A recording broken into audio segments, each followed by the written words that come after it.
heart of the city, San Diego, and the Gloria Madrono podcast. And I am live. What's up? How's it going? How's everyone doing? Let's. So I'm live tonight. We are in a series of lessons that is called Miracles. And we're studying a little bit about miracles, and then we're praying and doing some fun stuff like that, okay? I have another group that's streaming in with me here on my personal YouTube page. And we'll give it a little bit of time. We start at 8 p.m. Today I popped in here a couple of minutes early, about 2 minutes early. So we'll give them time to come in, okay? In the meantime, what's everybody been up to? Hopefully everybody's good. And let's see what we got here up here. Okay, we're good. We're good. I was working on getting a regular schedule at work. So I think I have a regular schedule right now because it was changing all over the place. Oh my gosh, kind of messed me up. So working on that, and they were gracious enough to work with me a little teeny tiny bit. But you know how it is at work. So, I have to work with what I got. I'm not like other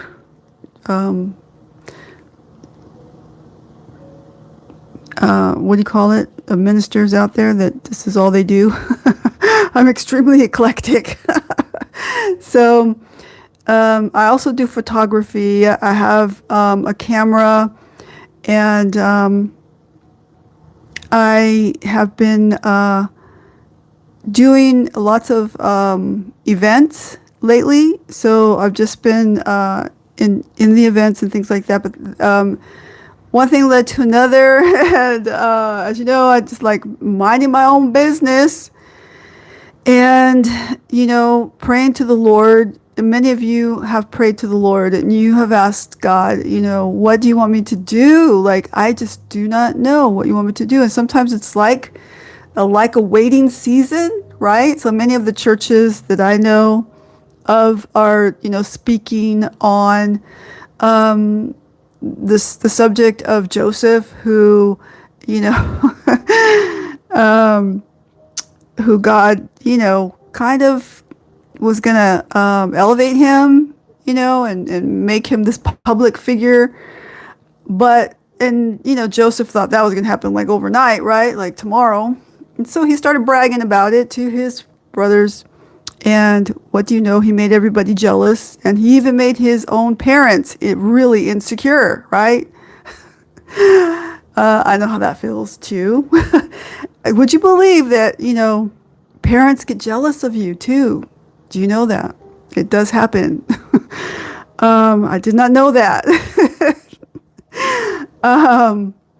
So, if you get jealous of people, when you feel like they have had favor and you're like, what? I've been working all this time.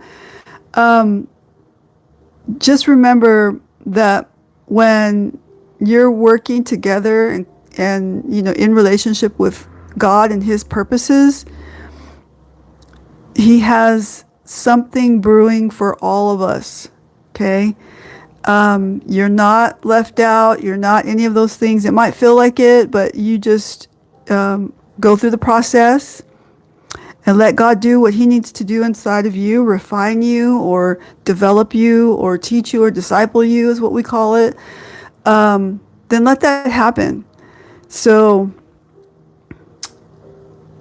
when that time comes, you'll know, and that time will elevate you to a different level. So it doesn't always mean that you're going to be a public figure or anything like that, like what Joseph was, but you might go into doing something significant, that is something that God designed for you to do. And in the meantime, we're servants, we're servant leaders. And, that's something that a lot of us, it's an art that has been lost by a lot of leaders out there, okay? And it's something that people like John Maxwell has taught for a zillion, bajillion years. And it's something that us early 80s, leaders, pastors, and people like that learned about, being a humble leader. And a few people are bringing that back, and that I'm hearing, people talk about that. But yes, we are to be humble leaders, not these people that are trying to,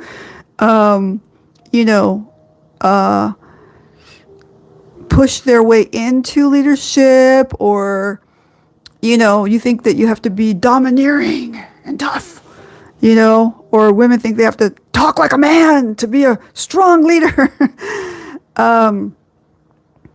And that is nothing to do with leadership. So the best leaders sit in their own strength. Hi, I see you there. Thanks for popping in.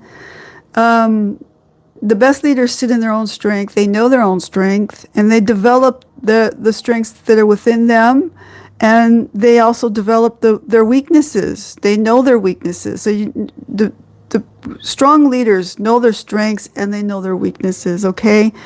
And they are comfortable with, being who they are. They're not like, when somebody doesn't like them, because everybody's not going to like you. When you step into leadership, it comes with the leadership position that there are people that are going to love you and think that you're the best thing that ever walked on the planet. And, then they're going to be the people that just absolutely do not like you, and you do nothing right in their eyes because you're either too young, too old, male, female, and then they're just unpleasable. So you got to know these things in your life, right? If you're stepping into some type of leadership. The best thing to do is just to stay in your lane and do what you do best. And don't worry about the naysayers and all this stuff, right? I know it. You will worry about it. You'll be concerned. You'll be this and this and that. But you cannot chase it up just to please that one person, okay? And that's what I see way too many people doing. That, and then this toxicity has come into leadership that is, you're here to serve me. I'm in the leadership position. You're here to serve me. Don't touch God's anointed. And that's just toxicity and manipulation. Okay. So, we are here. If you are, leading a church, pastoring a church, or, you're in any kind of leadership position, we need to get back to servant leadership. And what does that mean? Does it mean that you're, polishing people's shoes and stuff like that? It might, but, it means that you are developing other leaders, okay? You're constantly developing other leaders. But people aren't going to be developed unless they want to be developed. So you got to know who you're working with, okay? And if one person or two people, whoever that is, doesn't want to be developed, then you don't work with them. You don't develop them. You just move to the person that wants it. Okay? Because you can't make a disciple or teach someone or help them to grow or, polish them up. You can't do any of that if they don't want it. So, so make it clear as to what it is that, if you're going to do a class or whatever, make it clear as to what it's for exactly. And what you want to see happen in the foreseen future. This is what we're working towards. This is what we want to do. That kind of thing, right? This is why I'm having this class, because I want to, be a stronger knit team, that kind of thing. Are you working with men? Are you working with women? Because they all are extremely different, right? Men aren't empathetic in the way that women are, okay? Women are very emotional and empathetic. They have a natural, knack for being, having empathy, right? Whereas men, they just want tactics and, plans and, how do I attack? So it has to be, kind of clear in that way, right? Women, they want to know about what will I have to wear? And, will there be flowers? And, will it smell good? And, will we have a clean bathroom? And those kinds. So it has to be,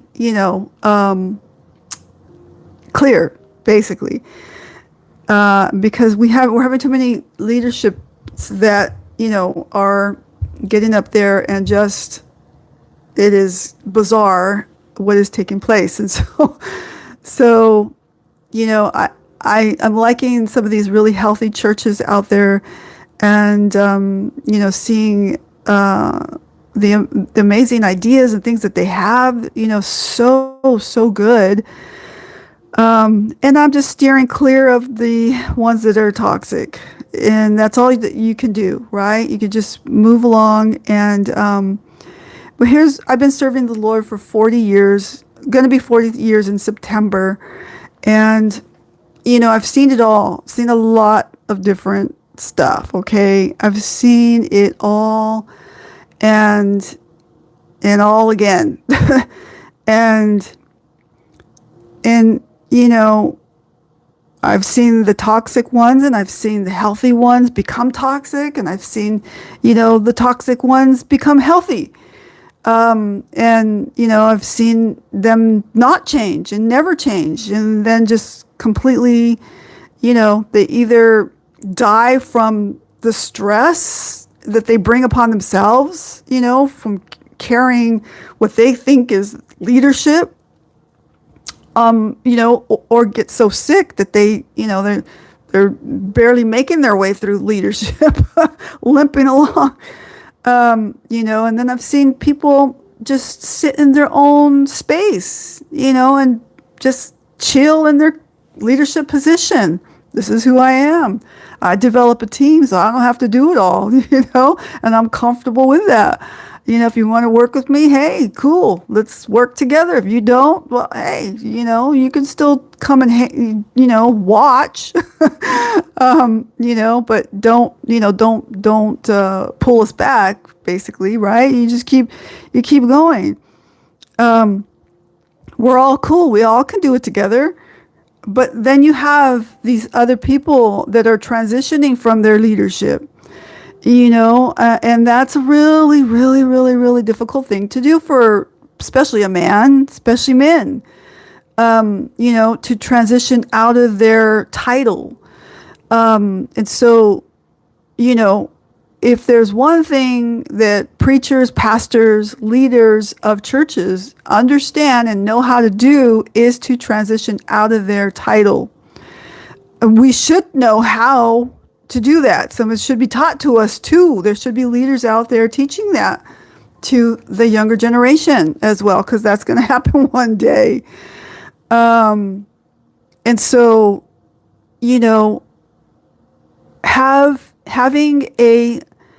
having something that you are teaching to the younger generation, being there and, sitting in and being comfortable with your,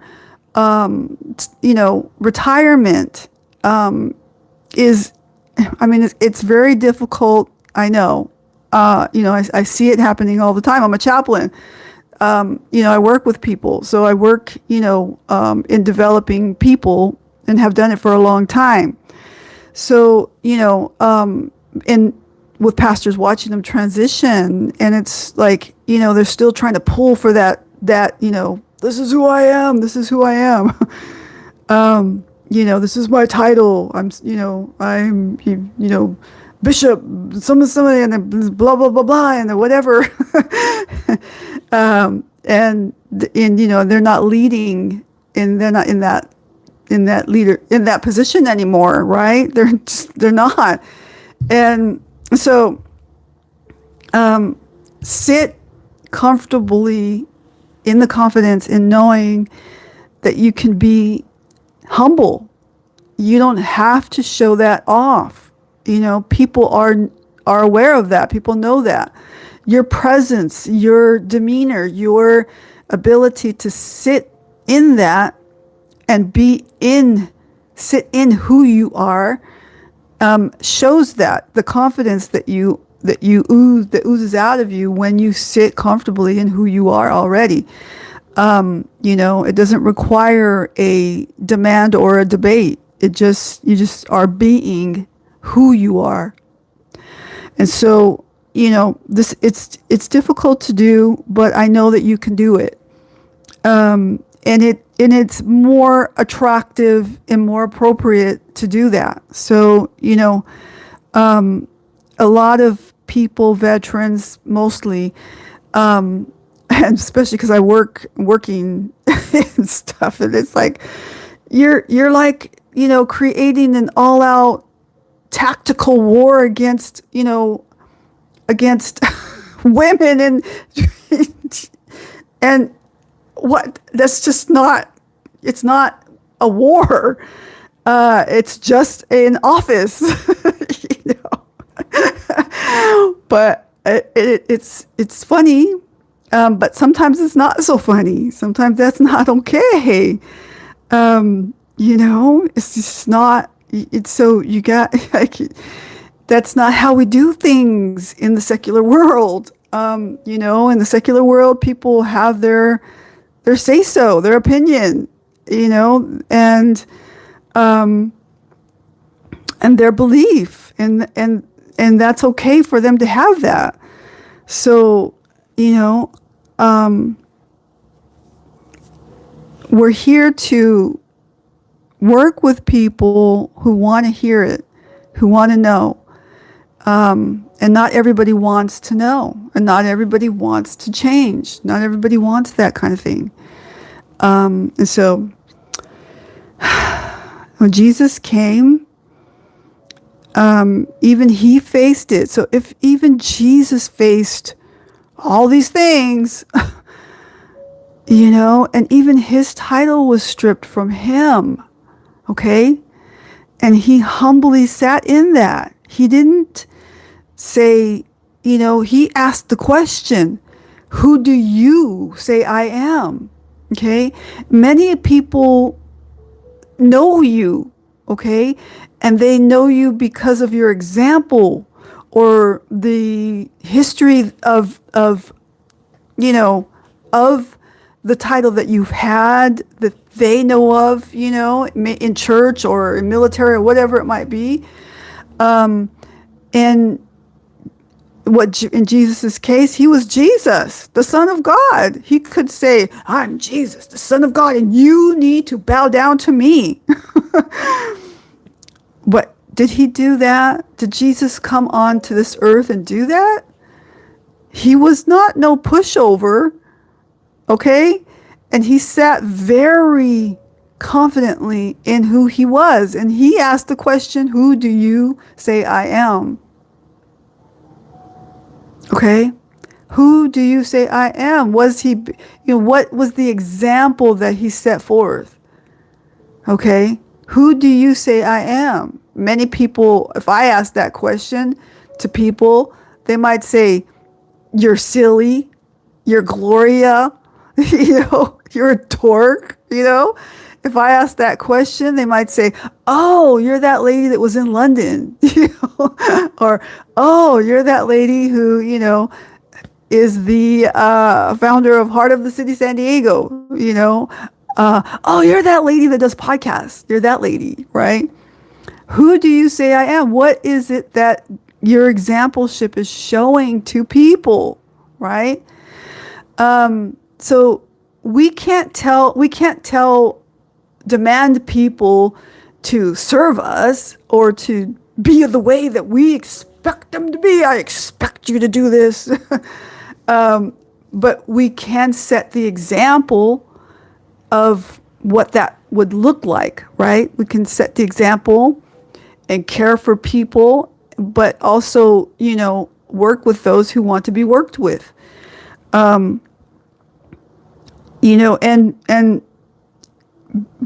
be comfortable with it. Don't be insecure with it when somebody doesn't agree with you or doesn't want to do what you say, right? In the workplace, if there's a rule set forth and you're not listening to it, then you're going to get fired, basically, right? And if you're the leader of that, there's no arguing with that. There's no debating that. There's no huffing and puffing or sassing or, crying or any of just hey, if you don't want to work it the way the rule has it, then, you're not going to be here because this is what we all do. This is what is expected of all of us, right? And we know that when we come to know Jesus, when we come to serve God, right? When we become a Christian, when we have to count our cost. There's a cost in it. Okay? When people go out to military and they decide to join the military, they count the cost. There's a cost in it. They've talked to their recruitment people, would probably lie to them. They've talked to other military people, and, they tell them this is what to expect. Okay? This is not glamorous and it's not going to be fun. Okay? So, are you a hero for the title, or are you a hero because you were there and did the duty that was needed to be done? Is the question. Okay? Some people, when they sass about the title, is because they feel that there was something is going to be taken away from them, or there's a lack there. And nothing can be taken away from you unless you've given it to someone. Okay? You paid your dues. People in leadership who've already retired and done their duties, pastors, leaders, even military people, because it's kind of even, I kind of bring that in there too, because it's kind of the same, and it's because it's hard to transition from the title, and doctors, people with high level educations that's been their title for like forever, people that are highly respected, like doctors, they're not in that position anymore, but they, they're in retirement homes now, and they still want you to call them Dr. So-and-so, or whatever, because that was earned them, and then there's others that are just very pleasant people, and they're not demanding you to call them Dr. So-and-so. They're just, hey, I'm just George.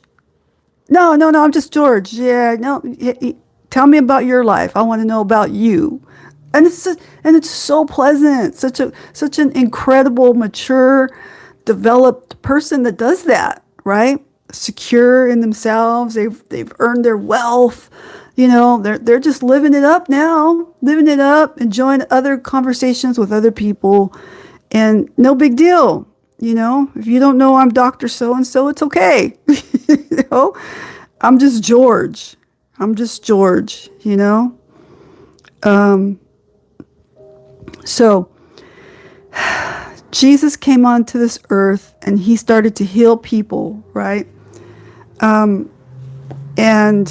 at first he wasn't looking for it. Well, he wasn't going out looking, let's go looking for healing people. You see these people all on social media. Let's go, we're going downtown to go and heal the sick.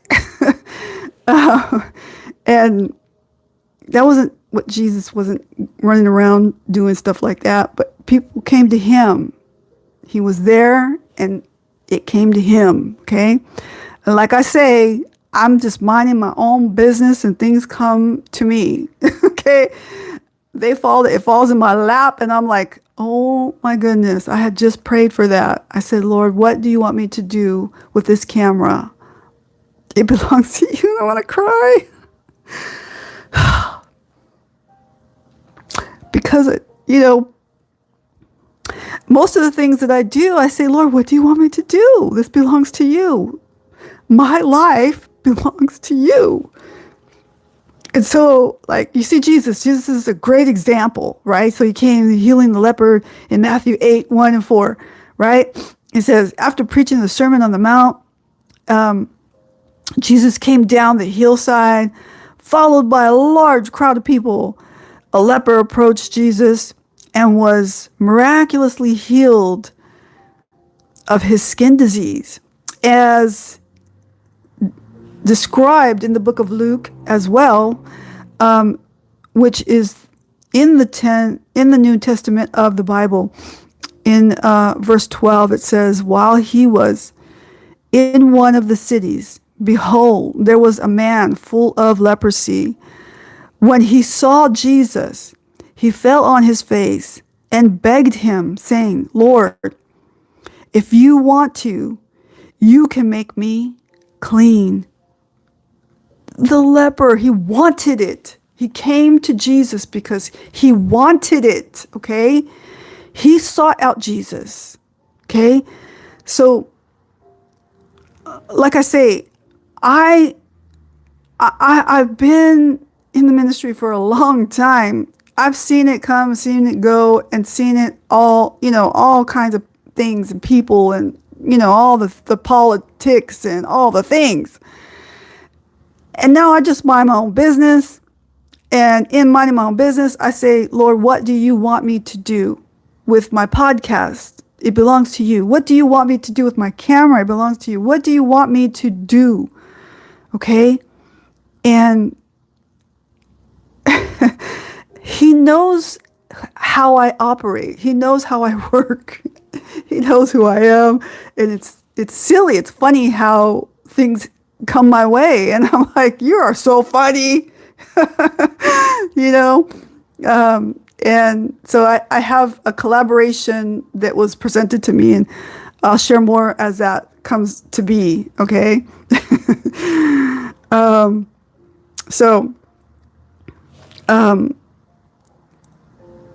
In chapter in chapter 13, he stretched out his hand.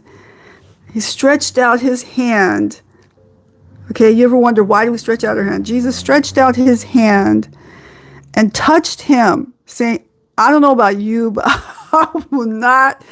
Jesus might have done that, but I am not going to touch somebody, like a leper or something like that. Okay, let's just so you know, because I'm human and I am going to be thinking, what am I going to catch, right? So I'm just being honest. And I know that many of you might be thinking that the same thing, right? So my hand's going to be right here, okay?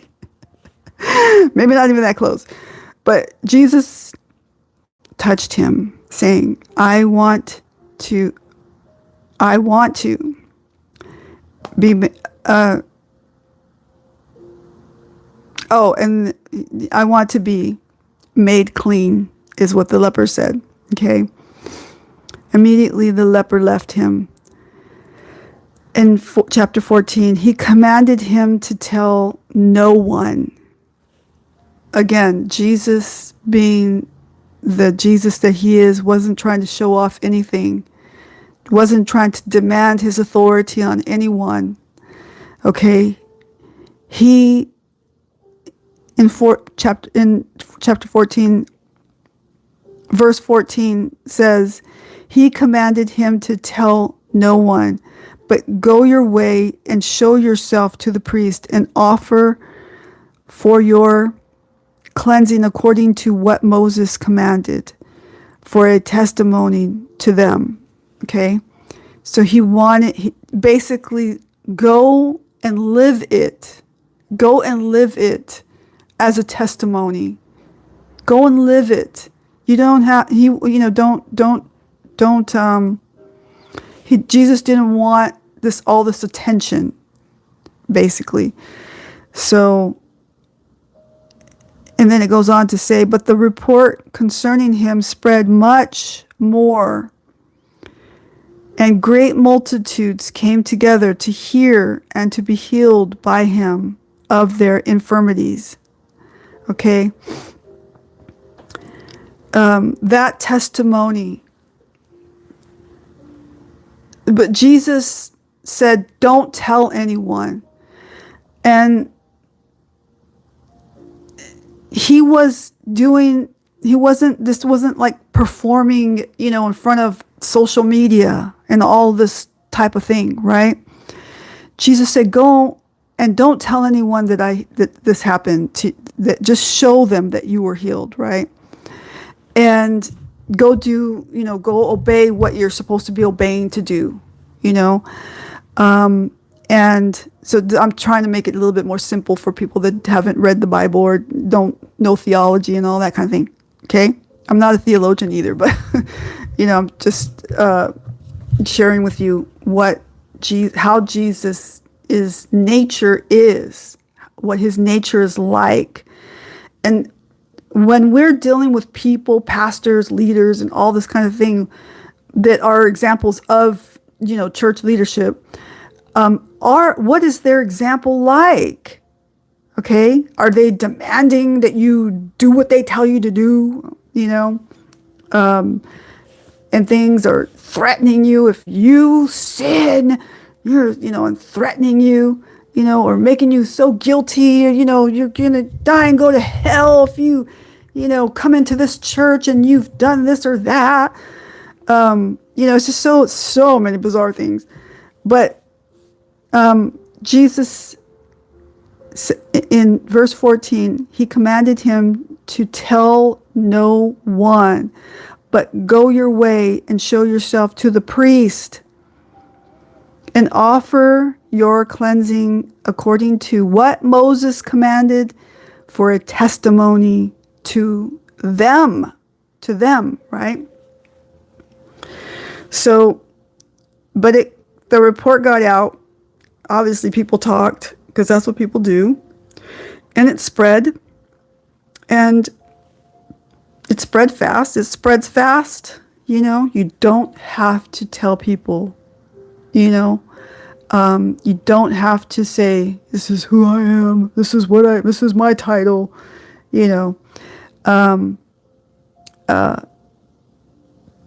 and stuff, because the two different doctors, when I gave that example, right, of the two different doctors in the retirement home. So one doctor, he's like, call me Dr. So-and-so. And then, but you're like, who's the last person you practiced on? Did you operate on someone, or did you what? Oh, what? No, that was 50 years ago when I was young. And the other guy, George. Hey, George, tell me about your years as a doctor. And, as this one of them was, I know personally, and I'm making up these stories because, these are all confidential, confidential stories. But I'm making up the names and stuff like that. But, one of them was a doctor that delivered babies, right? So I go, do you know the only doctor, and I've rode motocross, so I've broken bones, I've got major scars, I've been in the emergency room at least twice a month, definitely for sure twice a month, if not more, and scars that are so ugly that one of them kept me in the hospital for 6 months. So, a lot of wounds growing up and, things. But you got to know that I must have remembered the doctors who worked with me, right? In all of that trauma. No, I don't. I don't remember any of those doctors. But the one doctor that I remember the most is the doctor that delivered my babies. The doctor that delivered my babies. I know him. I will never forget his name. That is the only doctor that I remember, right? So, because it meant something to me, because he worked with me in a time that I wanted to be worked with, right?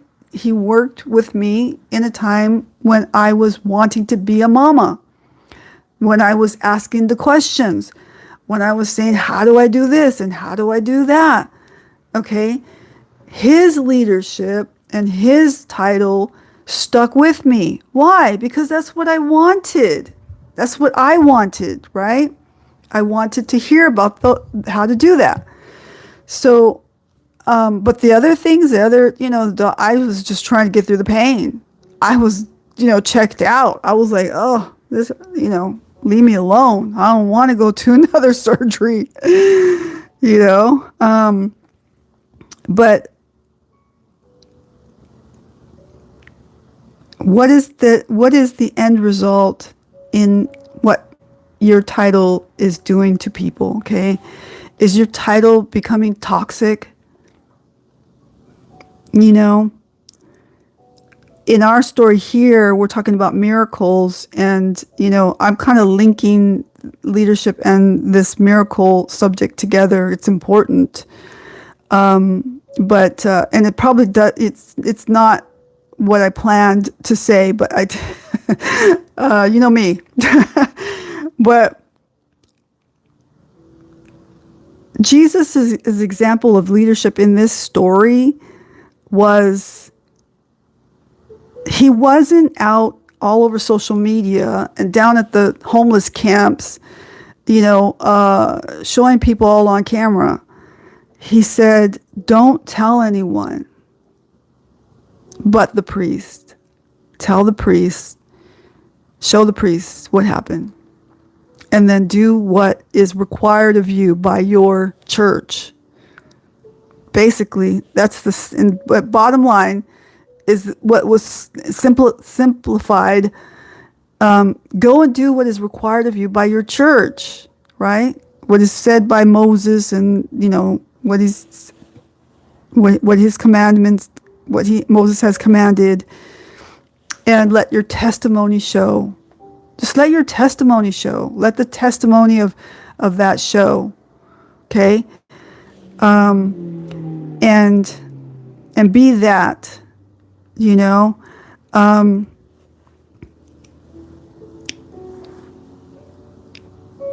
so many good things happen in that way. Everybody liked George. Everybody in the retirement home liked George. Okay. But the other doctor, that demanded, I'm Dr. So-and-so, not even his own children come to visit him. And it's sad. So he sits in there alone, demanding everyone to respect him. Was probably the same way he treated his kids.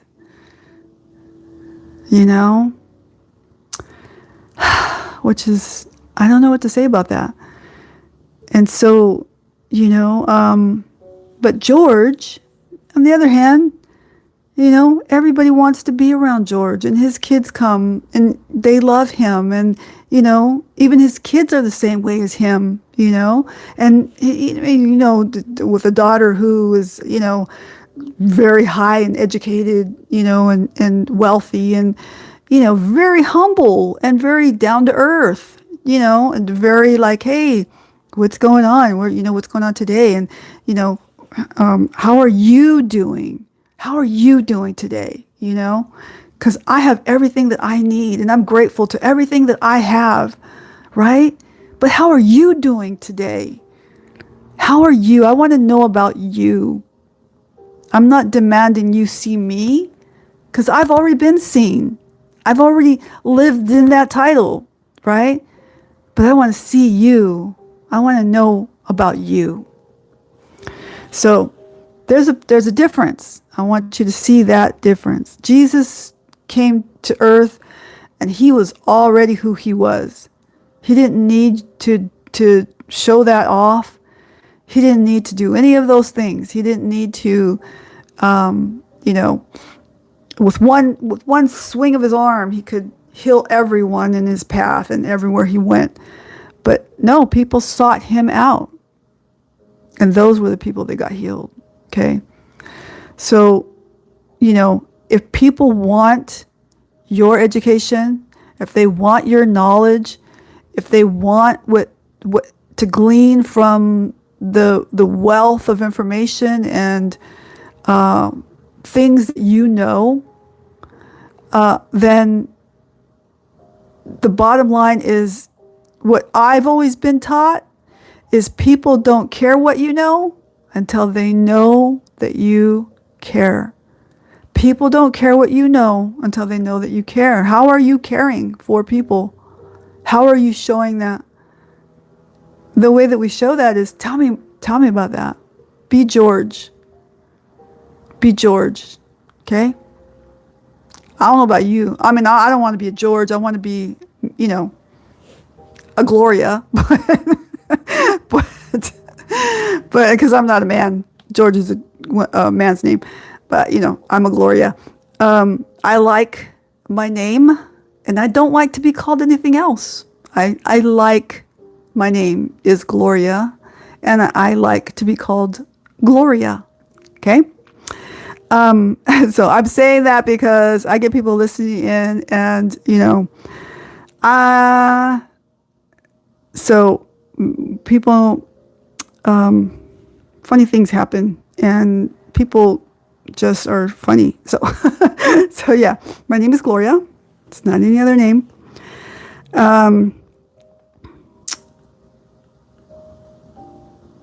We're going to leave you with that. I'm going to leave you with that little story. I want to leave you thinking about, how do we treat people? How are you treating people? And what did Jesus do in this story? When you're healing someone, first of all, there's hope, right? Jesus showed that he was able to do it. Obviously, this leper knew Jesus was able to do it. They knew. The rumors were out there and they knew he is able, capable of doing that. Okay. There's not everybody liked Jesus. Okay. The religious leaders, they didn't like Jesus. So not everybody's going to like you. Okay. Not everybody's going to like you. But those that listen to the testimony of you and have heard that it is true that he does do miracles. It is true that he is the Son of God. It's true. That in itself brings people to want to know. They want to know more. They're curious. They want to know. So because of this leper's belief in the fact that Jesus could do it, the leper sought him out, okay, and he was healed. When Jesus touched him and healed him. But then he didn't want the attention for it. So that's that end part there. He didn't want the attention for it. Many people do want the attention for it, and the purpose and the intent that they go out and put it all on social media is because they want the attention for it. Okay. And we're not Jesus. We're not God. We're human. We are going to die someday. Our bodies are going to disintegrate into this earth. Some people believe that there isn't a heaven and a hell.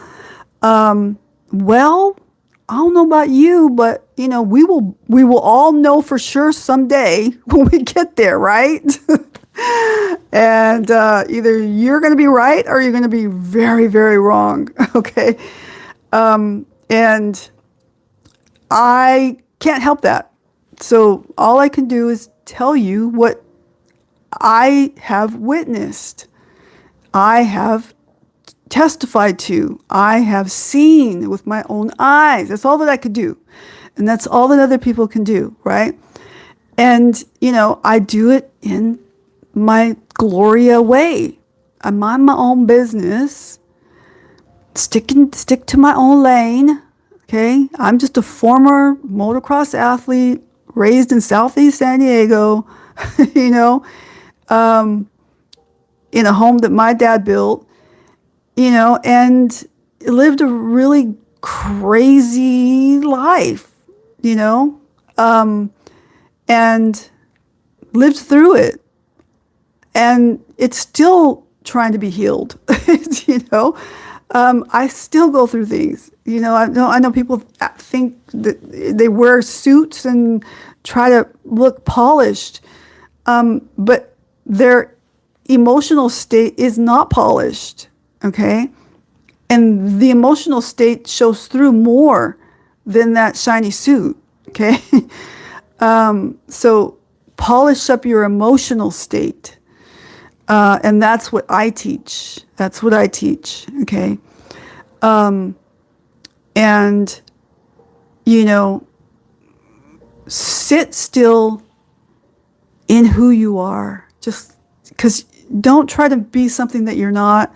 Just sit in it. Just sit in it and just chill. Just be chill.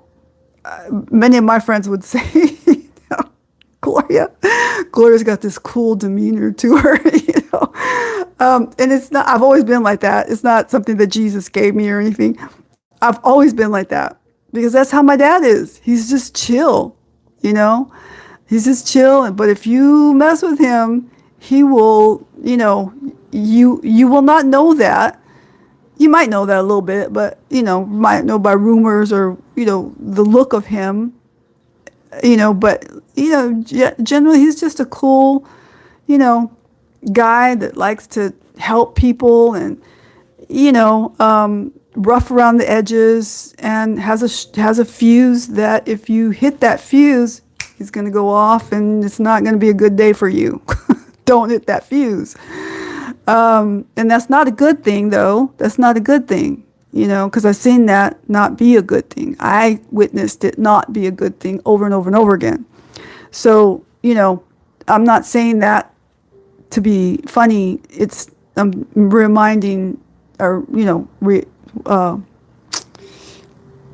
stating that that's not a good thing. So we need to be in control of ourselves, okay?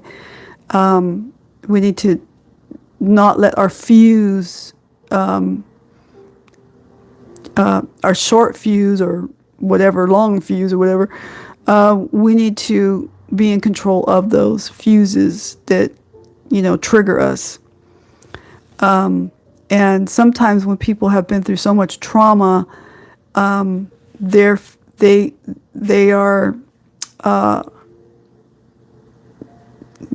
hiding.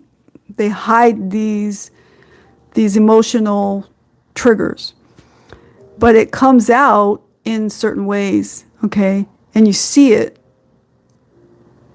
We can all see it when it comes out.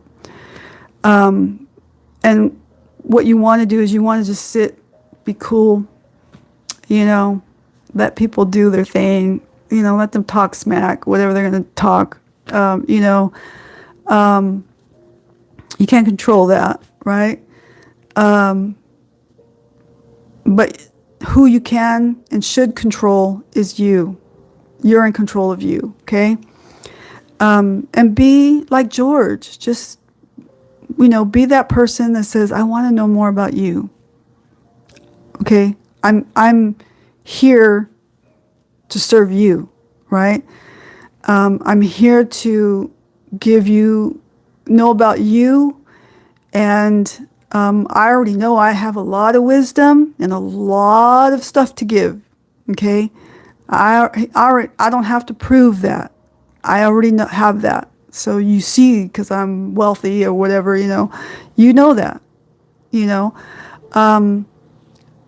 But to get to the place of a conversation, to get to glean that, he has to come to you as, I'm just George, right? I'm just George, okay?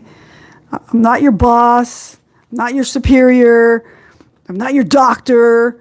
I'm just George, And I want to know about you. Tell me about you. And in that conversation, I'll tell you about me. This is how George works, right? So, can you do that? Is that something that you can work on, right?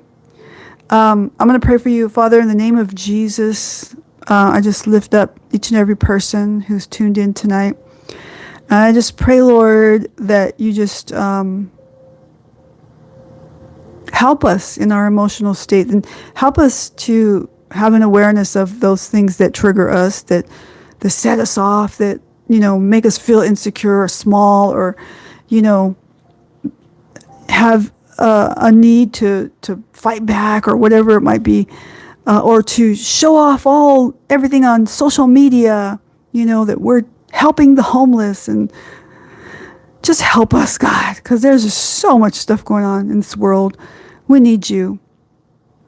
And I pray, Lord, you take everything that I do and I give it all to you, all the things, all the camera work and all of that, and photography and, just being out at events and things and working and collaborating with people, that you just, you are in control of that, and I just leave it in your hands.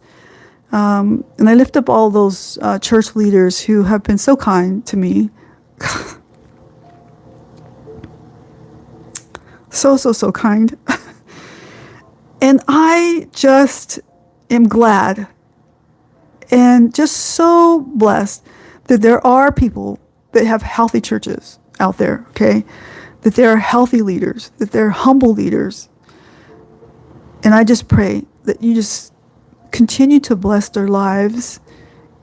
Just touch them, give them peace, and meet their needs in Jesus' name. Amen. I love you guys, and I'm going to tune out for now because I work a regular job and I'm going to work. Bye.